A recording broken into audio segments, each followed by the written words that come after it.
where they've been in Bwise, in Kawempe. Now back to studios here, where we are on Pan-African Friday.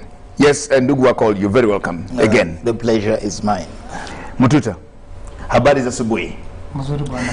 Well, thank you so much. Today we've gone through these elections, and we will have, there's an election today for the female youth member of parliament, a female youth member of parliament, national, and the female member of parliament for the elders, for the elderly people. This is where Miriam Matembe is, and some other person. Wako. And Wako. Well, so by the end of today, we shall actually know whether Miriam Matembe is bouncing back to parliament or something happens. But that election is actually happening today. Then we will have another election on Monday. There's another election on Monday, 25th. That's for the local council 3, yes. And the councillors. These are what we call the division mayors in Kampala. Okay, it's just important for people to know our election cycle, and this will actually carry on until the 3rd of February. After 3rd February, we then get back to business. No more sharing posters, no more sending messages, no more flyers or anything, because we'll be done with elections now. Anybody actually who does not merit now, it will either wait for the by-election that will come during the course of the period, or wait for 2025, 2026.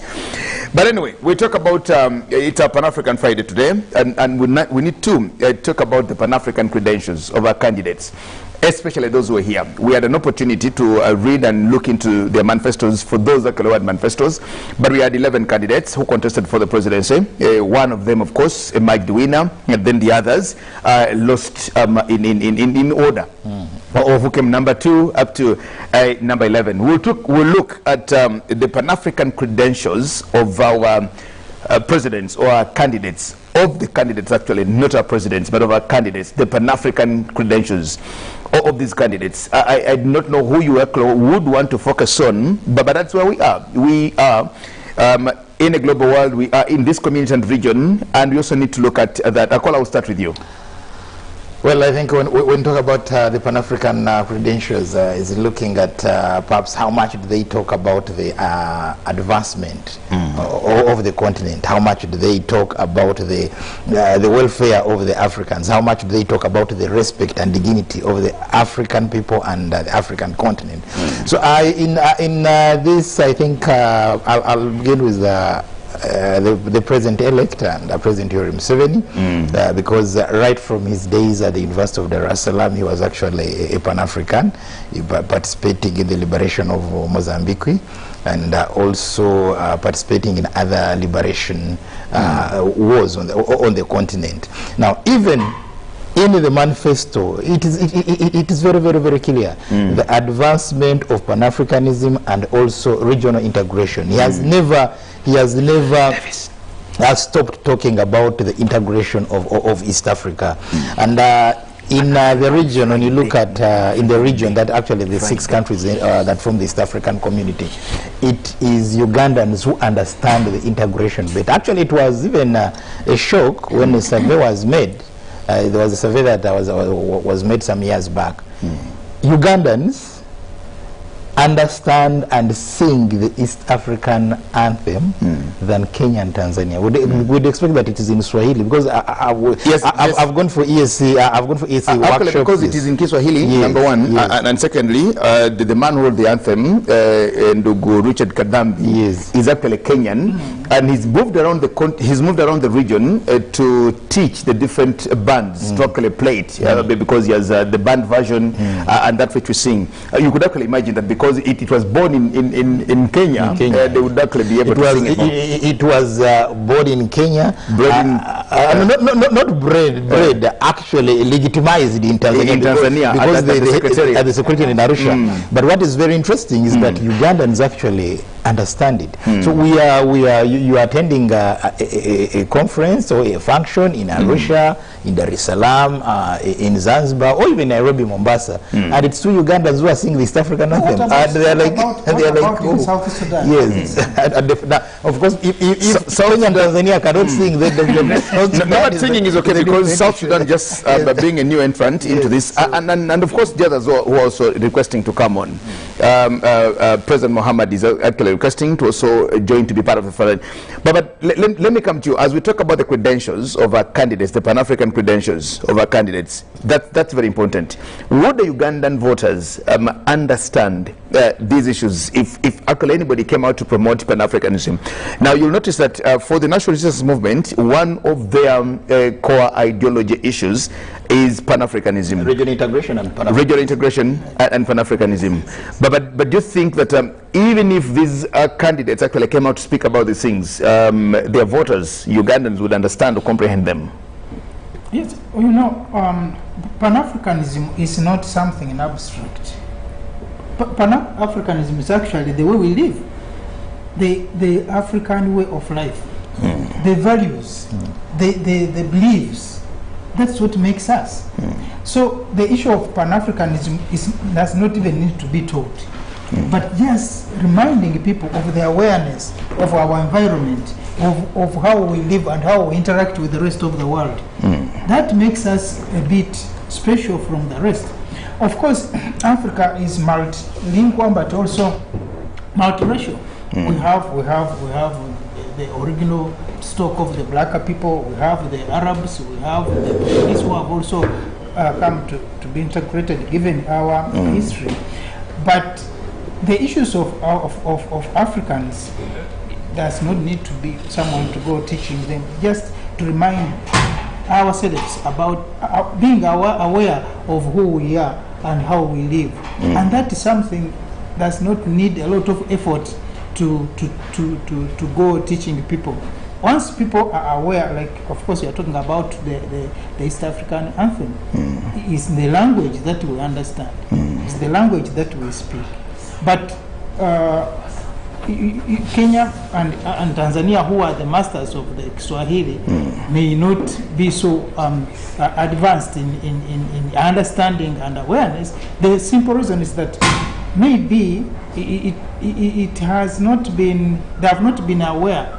Many of them, actually, of course, I know many are, but some of them are not aware of this particular environment. So the issues of Pan-Africanism don't need a lot of effort to teach people, you know, do this like we have dealt with the other things, other ways of life.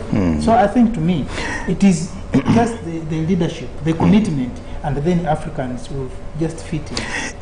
Are our leaders committed to this cause, or it's an activity in futility? For example, before the late Muammar Gaddafi died, brother Colonel Muammar Gaddafi, he was advocating for a united Africa. And President Yoweri Kaguta Museveni of Uganda was actually advocating for the building of regional blocks before you get to a united Africa. And saying it's important that we first of all give ground to the ESC, SADC, those blocks as it is, ECOWAS and stuff like that. And we've seen them, for example, when in the Gambia, what's his name? President Jammeh. He lost an election after 22 years. He conceded defeat to Adama Barrow. Then days later, he comes back to say, no, I was actually rigged out. And it became, then of course, ECOWAS had to come in to see what happens. And we saw the incoming president, or the president-elect at that time, President Adama Barrow, going to Senegal to actually be sworn in to take oath of office from a different country, from another country. Then saw how to actually push out Yahya Jammeh to get Adama Barrow into it there. The problems that were in Ivory Coast between Ouattara and Gbagbo, and quite a number. Now, when you come to the region here, there are also these things and these issues. Look at Tanzania, for example, which to so many people feel that they are more comfortable to belong to SADC as opposed to belonging to the main ESC. Recently, when President Museveni was actually campaigning, he revealed to us and showed us a newspaper, the August of 1963, when the then presidents of the region, Mzee Dr. Apollo Milton Obote, Mzee Jomo Kenyatta Muigai, Mzee Nyerere Kambarage, when they were saying the ESC is actually tomorrow or today, they were looking at it as something that would come to fruition immediately or during their course of life. Do you think there is commitment to actually, even when you talk about the credentials of our African leaders or the candidates, for example, those that are here, are we committed to ensuring that we actually get that integration even at regional level or the whole continent? Well, maybe because by the time he came in, I'd only talked about President Yoweri Museveni. But perhaps the other candidates I see with some resemblance of Pan-African credentials are General Mugisha Muntu and also Lieutenant General. General Mugisha Muntu was one of our first members of Parliament at Yala. Yeah, at Yala, definitely. Yes. And then General, and then Lieutenant General Ntumkonde. Those are the ones I see that have. Okay, actually, also Norbert Mao. Yes, he has equally some Pan-African credentials. But let me go back to what you said, the commitment, because the commitment is it must be seen in your manifesto and the ANT manifesto and the FDC manifesto. Actually, they talk about it. Of course, also the NRA manifesto also has that. But I just want also to look at issues said about Tanzania being more committed to SADC than the EAC. The truth of the matter is that the SADC was formed in Tanzania. SADC was the frontline states. The frontline states were coordinated in Tanzania. Because when you talk about the frontline states, these are the states that used the territory of Tanzania to fight for their independence. Mozambique, we have Angola, Namibia, South Africa. So after attaining their independence, then they came up with SADC. So whereas perhaps geographically Tanzania is in East Africa, but given that they operated in Tanzania, so that's how it was born. And that explanation has always come out at every summit of SADC. But I also must say that Tanzania is more so committed to EAC in a sense that even their own president, the first president, Mwalimu Julius Kambarage Nyerere in 1961, he was willing to delay the independence of Tanzania, Tanganyika, actually. Of Tanganyika, yes. So that to wait for the others. To wait for the others, so that they could form the federal. I mean the East African, East Africa, not as a community, but the federal states of East Africa. So I think when he saw his other colleagues dragging their feet, that's how perhaps he talks to Zanzibar and they formed the Tanzania. So it means that he actually he took a step. And the issue, the disagreement between the late Muammar Gaddafi and Yoweri Museveni on Jacob Zuma, on United States of Africa and then blocks. It did not start now. Actually, it started in the 50s. You remember the Casablanca and the Monrovia group, where one group is saying for us we should go for actually Nkrumah, Gamal Abdel Nasser of Egypt was saying we go for United States of Africa, and you have the likes of Nyerere say, look here, we should first build blocks. We should have blocks, regional blocks. So it's not the first time it is actually coming up. And I realize that people who talk of having regional blocks are actually coming with a realistic approach. Because before you can go for the whole thing, let us first, even when you look at how America was formed, it was one state after the other. It wasn't done. Yes. So I think Nyerere and President Yoweri Museveni have a point that you must first consolidate the regional blocks, see how they are working, then maybe you can get into. When we're going through our election cycle and preparing for the elections that we had on the 14th of January, did you think our neighbors were actually very interested in what was happening here? Did they look at themselves as stakeholders? There will be an election in Kenya next year. Shall we as Ugandans have a stake in the elections there? Just last year actually, towards the end of last year in October, there was an election in Tanzania. Were Ugandans really interested on who becomes the next president, whether Dr. John Joseph Pombe Magufuli retains his seat, or Tundu Lissu comes on, or Bernard Membe, or anybody? Do we look at ourselves at that level, or if anything is happening in Tanzania, it's Tanzanian business? If anything happens to Sudan, it's their own business. But do we as Ugandans look into these affairs and actually think we have a stake in the issues that are happening now in the guise or in the quest of building these regional blocks? Apparently, it looks like the ordinary people, the wananchi, seem to be more interested in these things more than even the elite class. Could that be so? Yeah, because For example, if there is a problem in Uganda, the business community in Kenya is very concerned that they need to have their produce across. And vice versa. If Tanzania is having elections or having a problem, Ugandans would want to see that the problem is sorted out. We remember last time when we have been having issues of restrictions at the borders, when we had lockdowns, that the governments came in later after the outcry, but the ordinary people have relatives, have businesses. So an interest of what happens in the neighboring country.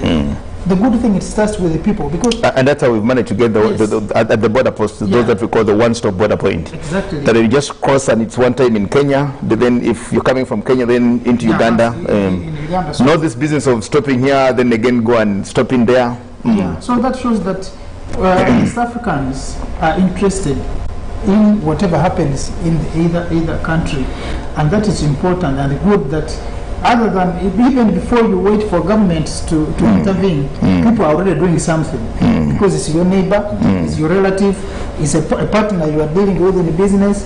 So that is very important.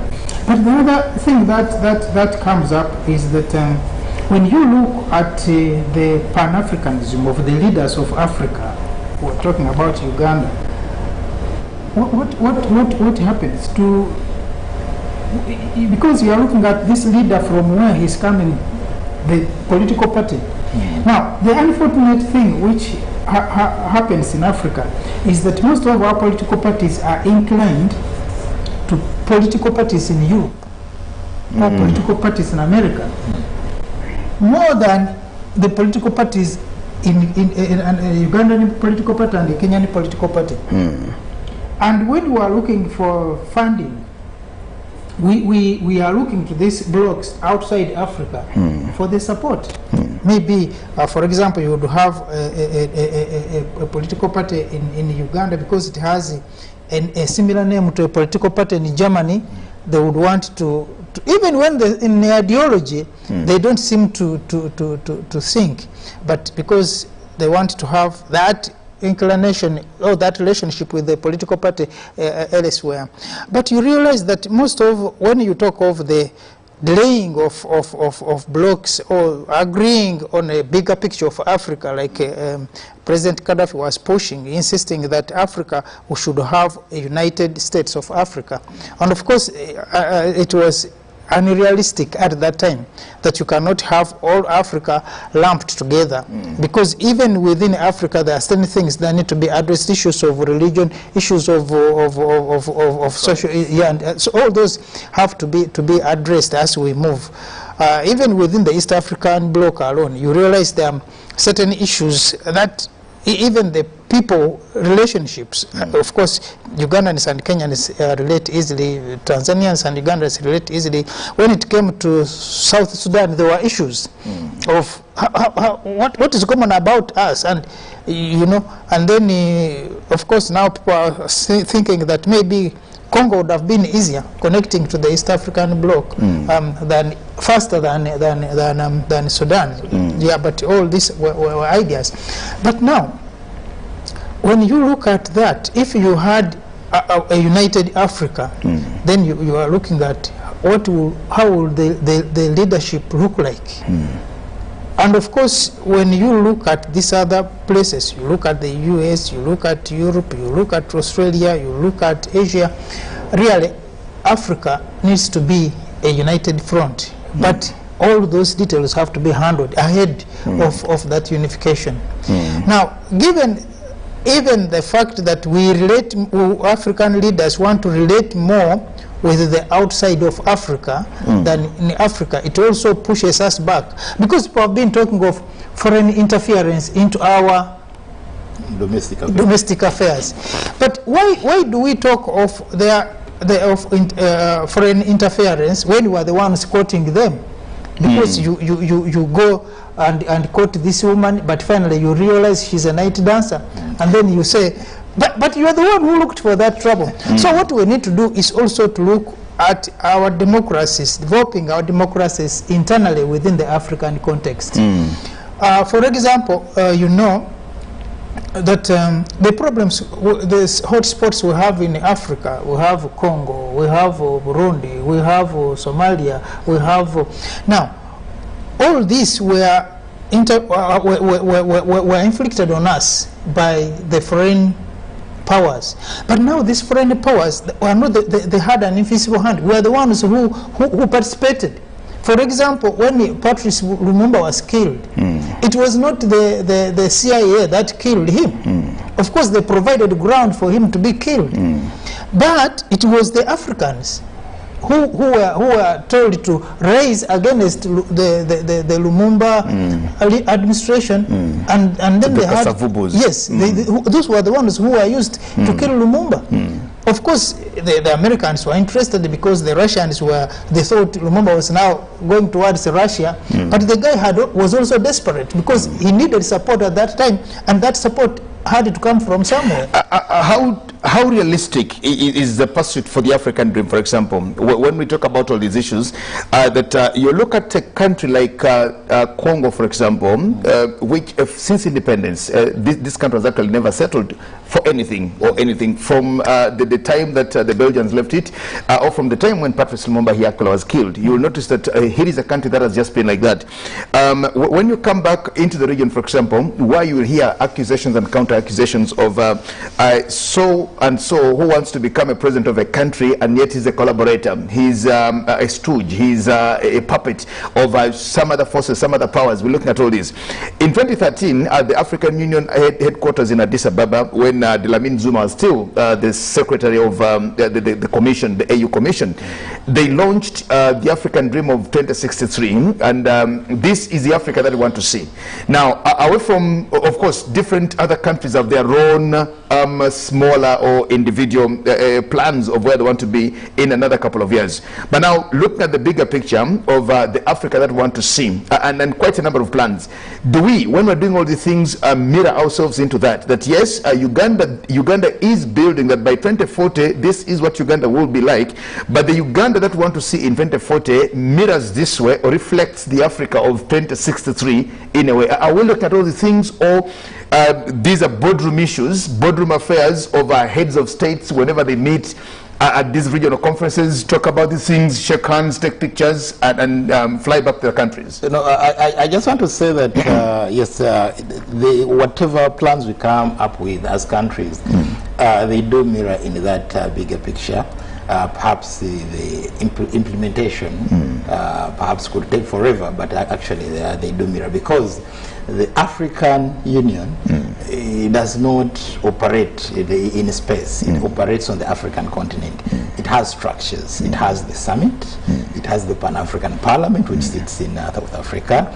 They have a council of ministers. Those are foreign affairs ministers. They even have councils of other sensitive ministries, for example. And departments. Yes, and other departments. So whatever is discussed there, it is incumbent upon the ministers of foreign affairs and other departments to have those domesticated so that they can be reflected in their national agendas. So I think that is one of the things that show that actually what is being discussed there. We also see that especially opposition parties also on the African continent, they have an organization, though maybe they are only leaning to democratic opposition parties on the continent. I don't know why they don't consider those that do not have the word the democracy or democratic whatever. So they also have an arrangement that also brings them together. But going to the issue of the Congo you've actually talked about, I think the issue of the Congo is a little bit complex in a sense that they've always got stooges. They've always got people actually who have a foreign mindset, not a mindset to develop their own people. Because when you find like a person like Kasavubu was more than Joseph Kasavubu was more than a Belgian. He was more Belgian than Congolese. You come to Mobutu Sese Seko, the same thing. He actually, much as at first he portrayed himself as a Pan-African when he was working with Lumumba, but he had a price. Yeah. So and when the Belgians and CIA realized that this one can easily be compromised. He was compromised. So when you find the people who killed Lumumba, the likes of Moise Katumbi, Sombe Moise, I mean, these were bourgeois. They were all interested in wealth. Wealth and power, so they could do anything. Now you have a current president, Tshisekedi, who was raised in Belgium. Actually, he cannot speak Lingala, he cannot speak Chiluba, he cannot speak Swahili. He's a Frenchman in the country of Congo. So it has always had that. They've always had that particular problem. And Kwame Nkrumah really he wrote. They had this to say that these problems of Congo can only be solved if the Congolese themselves get one of their own to sort out the mess. So, and this is we shall wait until such a time when the Congolese get one of their own to sort out their mess. As long as they will always have these interferences. Now let's look at the leaders who were the presidential elections we had. The candidates that we had. The candidates in we the had. elections. Yes. The candidates actually we had. Who was talking about Congo? Who was talking about the neighbors? Sudan, Kenya, Tanzania. Kenya, you see. And that is something we needed to see in the manifesto. The NRM government has had a hand, at least in the stabilization of other countries. Though some friends say it's the destabilization, but I say the destabilization of other countries, because you see, actually, when Congolese have problems, at times they've said, look here, if ADF is in Congo, you can come and flush them out. I remember that is when General Tafiri came up with the vocabulary of timber in Congo. You know, they're talking about the timber Congo, and he was talking of timber in Congo. Is it Congo timbering or timber in Congo? And that was fun. Some people heard about it. But you look at South Sudan. South Sudan is what it is because actually of the Pan-African efforts of NRM and President Yoweri Museveni. Because actually, yes, the key negotiations that were in Naivasha, that is 2005, you see, he played a key role, and we see South Sudan is what it is because so you look at what is happening in Somalia, whereas some other countries had feared in the initial stages, yes, but now at least Somalia is there's life in Somalia. There's life. It's now not a failed state. There's life, yeah. It's not like how it used to be. So when it comes back to the second runs-up, actually, the person who came second and is NUP. I think Honorable Chagulanyi Sentamu. Honorable Chagulanyi Sentamu, Honorable Bobi Wine. The other time we saw, the other time we saw him sending his children to the United States, and Andrew Mwenda was like, if he had sent them maybe to South Africa, I would say maybe well, his line with his Pan-African background. And also the other issue that also comes up here is that you find that his stories are more carried in the international, in the foreign, than actually any of than the regional. Yeah, than the regional media houses. So one would wonder whether is he a project of the West or is a Pan-African project. But again, when you go to Frantz Fanon, it says that that couldn't necessarily tantamount to a crime or betraying the Africans, as long as engaging the Western world is engaging them on principle and for the benefit of Africans. Talk about these candidates, personally, from what you saw. They were here. If President Museveni was not voted president, if he wasn't the president-elect, and then it was any other of these, Bobi Wine, Amriato Boy, Jisha Muntu, Kakurugu, Mao, Nancy Kalembe, Mayambala, Katumba, and Mwesije. Apparently, I see the generals fitting in well, especially when it comes to the Pan-African credentials. Credentials. Because I think because of the awareness, that's the most important thing. That the induction and training. Yes, that they are aware by that level that you need to have. Africans need to have solutions for African problems with African solutions, and for them they are already aware about the environment around them. The problem is that sometimes for civilians, we take things for granted. Because you grow up, you see a tree growing, you see something. That environment doesn't you don't question the environment, that why certain things happen the way they happen. And that's where the problem is. Of course, someone taking their children to Europe, to US is not a problem. We have all been there, we have lived there, we have relatives there. But what matters is that relationship. How do you use that relationship to benefit the people back at home? These African leaders, like we discussed last time, that post-independence, all independent leaders of Africa are mostly elites who have studied in Europe or studied in the Americas, and they are coming back with that idea of what they have seen to come and implement back home. And maybe that is where the problem comes in, is that we didn't use the local knowledge in attaining our independence, with the exception of Kenya, because for Kenyans, they were fighting against the foreign interference, and when they concocted the Mau Mau, because for them they believed that Kenyans were safer without the external forces, and maybe that's what has also given them the capacity to withstand certain waves. I'm not saying they don't have these same problems, but they are looking internally more than externally. But when you look at these countries who have mentioned that are still hotspots, Burundi, for example, the Belgians who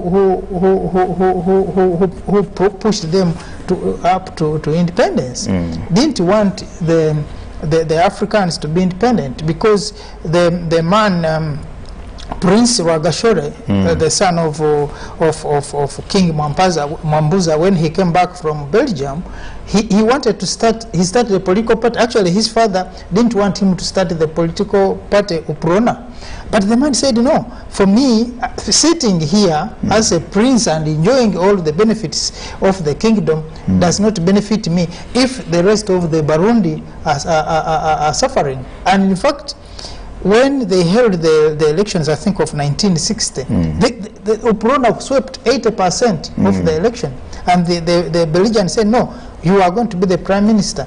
They promised the man to be the prime minister, but then Belgium was like, "If you don't use the differences of the Hutus, the two groups, the Hutu, yes, you are not going to manage these people. And once these people get united, we are going to have problems." So when the man is 2 weeks later on assassinated, then the Hutus turned against the Tutsis. But the problem is not the Hutu or the Tutsi. So we fail sometimes to understand our problems. We need to sit down as Africans and look at our problems. The solutions are with us, and the problems are not necessarily being generated by us. And actually, you bring me to my other issue here that you also need to discuss, the tribe extractions that we get into. Kenyans are Kenyans until an election pops up. When an election comes up, that's when they remember Akol is a Jaluo, Jagenda is a Kalenjin, so and so is a Kikuyu, the other one is a Luya, the other one is a, you know, those tribe extractions keep coming out to the level of actually even saying this tribe does not associate with that particular political party. Now, when you go to Rwanda, Burundi, the countries that you're actually talking about, you get them, and once you identify with the political party, then the tribal extractions keep coming up. That's when they remember you are a Tutsi, you are a Hutu. Same to what is actually in the Rwanda. Now, we just had an election here, and you're hearing now the tribal talk that is drumming and coming up now. Very surprised that all of a sudden, on social media, the discussion is Buganda wants to secede. Okay, you talk about us, the Baganda, because of X, Y, and Z. How about the Banyankole? When you go to Museveni's homeland, all the Banyankole voted for fellow Mnyankole. Now, these things are starting to come up. When we talk about Pan-Africanism, when we're talking about the other day somebody was actually asking me when I told them that when the Omukuka had died. Now the Omukuka of Uganda crosses over to Kenya, you know, and finds the Bagiso, I think the Bukusu in Kenya. The Emorimo of Uganda. Actually, there are more in Kenya than they are actually in Elgon area. There are more Itesots, I think, at the other side of Kenya when you cross now. Our Papa Osman Emorimo crosses over, and then he finds. Maybe to correct that, there are fewer because they only have one district. district. They were Teso. Kenya. Okay. Yeah, but you know, he crosses borders and goes in there. When you go to Kasese, you find that the Bakonzo stretch up to the other side of Congo, and there are these issues. Now you even find that so if you're fighting with a Congolese, when you're fighting with a Mukonjo here, and you find you married in Congo, for example, then what happens? You know, these issues. So what needs to be done if we talk about Pan-Africanism, regional integration, but yet again we still have these small underlying issues that are starting to crop up again, even in a country like Uganda, where we thought we had actually overtaken all these things. Well, I think when we are into competition also, especially when it's stiff, it brings out nasty characters out of us. But what is very important is, after the competition, how do we heal? How do we bridge the gap? And you've seen President Yoweri Museveni saying, well, the voting this time in Uganda was tribal, but he says he's open to discussion for dialogue, which is actually a very, very positive gesture. So when it comes to issues of tribe, I think it is not only here in Uganda. Actually, I think this is something that the African continent has failed to address, because let's go to next door, South Sudan. When they were fighting the Khartoum regime, they were South Sudanese. They were South Sudanese. But after when that, they got independence, they remembered one is in Noel, the other is a Dinka, the other is... Exactly. These are some of the issues. When they were fighting against Bashir, I beg your pardon, when they were fighting against Muammar Gaddafi, they were Libyans. Yes. Now, when Muammar Gaddafi exited, they started remembering these other things. Now, they are failing to unite. So they are failing to unite. And even the same thing in South Africa, when they were chasing out, when they were fighting apartheid, they were South Africans. But now they remember, one is Zulu, the other is Kosa, so they begin getting to that. So this, I think, really is something that as the continent people have to address. Maybe the only country that has somehow tried to fight it, that was Tanzania under Nyerere. They really tried to control and minimize that.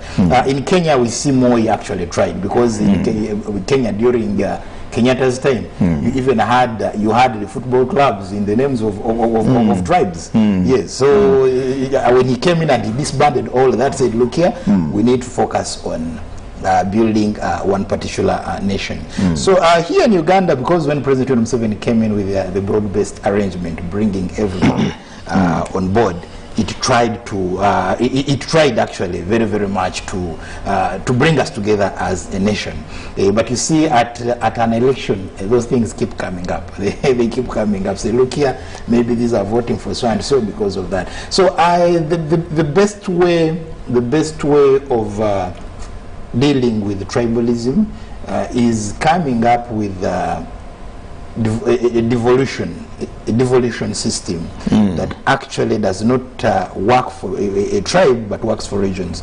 When you go down to Zimbabwe, the other day Chamisa was saying that Nelson Chamisa. Yeah, that they are Shonalizing Zimbabwe. Because in Zimbabwe, if you're not a Shona, you don't get anywhere.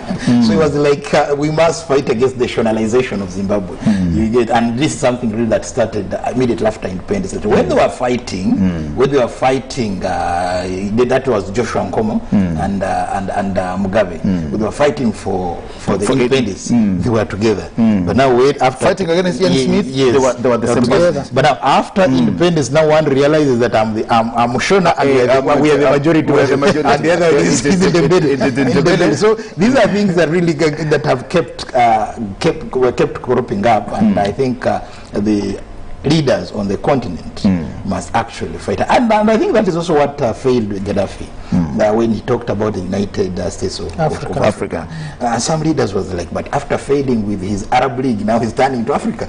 So these are some of the things that, little knowing that actually the Maghreb region... Our diversities are an advantage to us, or they're also an undoing to us, because we have so many cultures, we have so many diversities in quite a number of things. Are they to our advantage, or they actually undo us instead?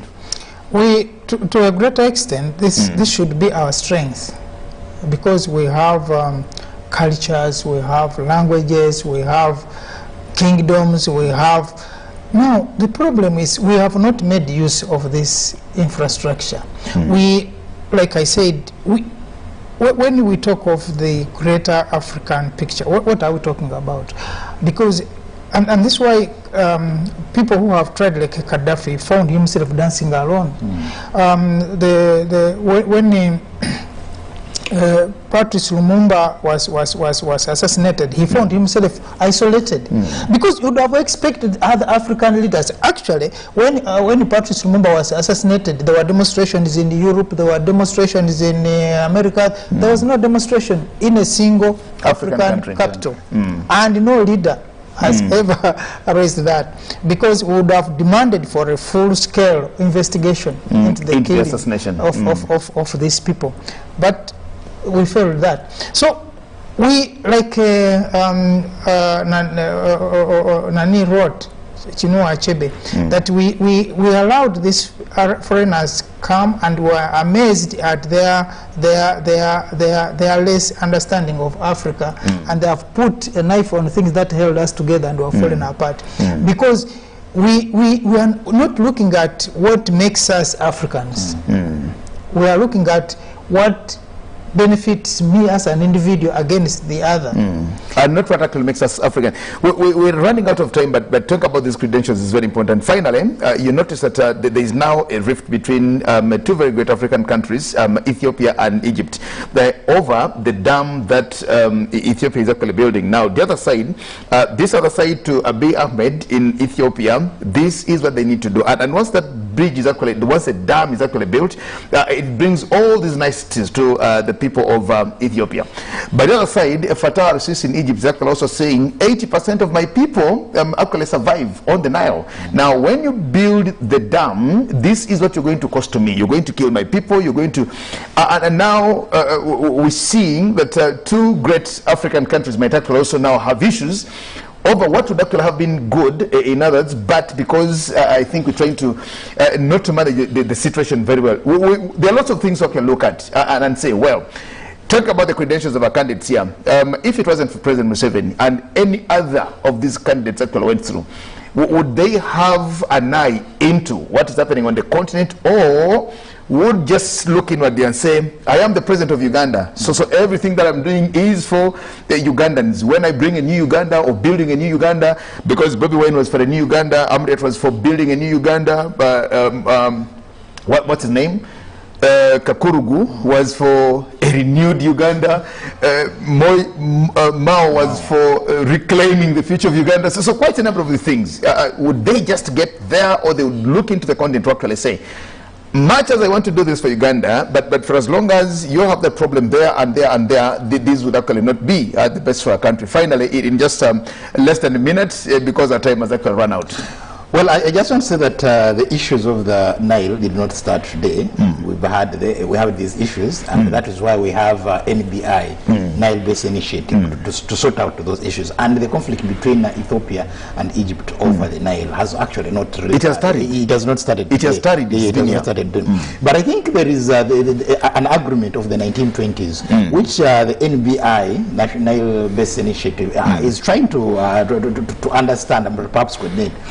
That gives the Egypt veto powers over the Nile. And Ethiopia is telling you, and these other, including Uganda, say, no, we are not party to the 19... Exactly, Ethiopia is actually telling you, I was not even colonized. Yes, so those colonial agreements have nothing to do with me. Yes. At the same time, I think the issue of the Nile needs a new look, because things have changed. Even if you read through the agreement of 1920, the population in Egypt, and the population in vis-a-vis what is actually happening now, has changed. But even the dynamics, the socio-economics of the water use now in Egypt has greatly changed.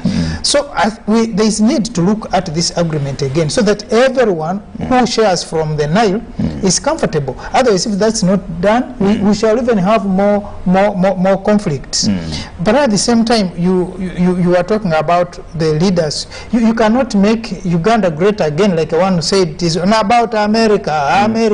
No, make America great again. Yes, you cannot. You can only think of Uganda in a bigger picture within the African context. But and also the global context, because we are not going to have an isolated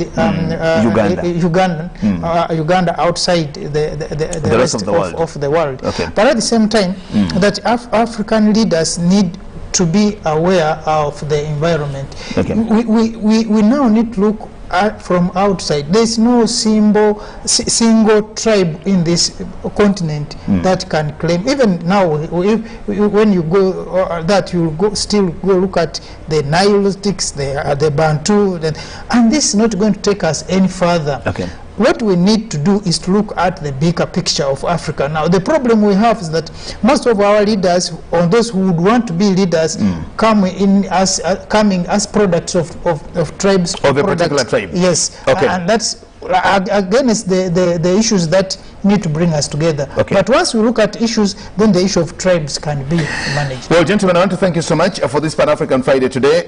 To just let our viewers know, we'll stop it here. We'll turn on Friday again, but there's an election on Monday, which we'll definitely have to participate in. To just wish you all the best for today. My name is Jagana Semakola Ziksoka. We'll turn with the gentlemen Akola Mazima and Mututa James on a Pan-African Friday next Friday. For God and my country, stay blessed as we continue inspiring Uganda. Good morning. Thank you.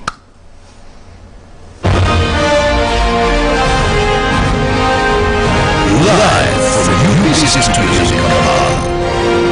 This is Good Morning Uganda Extra. Uganda Decides 2021.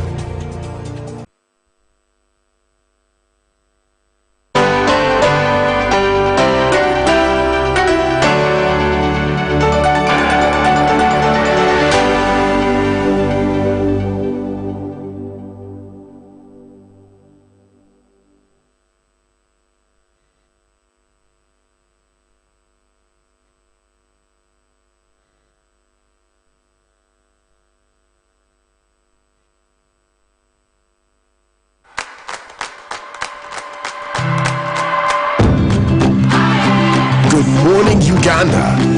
Today is a great day to make someone's day.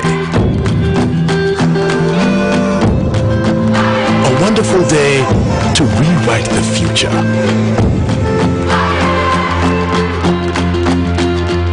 Today is a beautiful day to light up their world. A marvelous day to make a brand new start.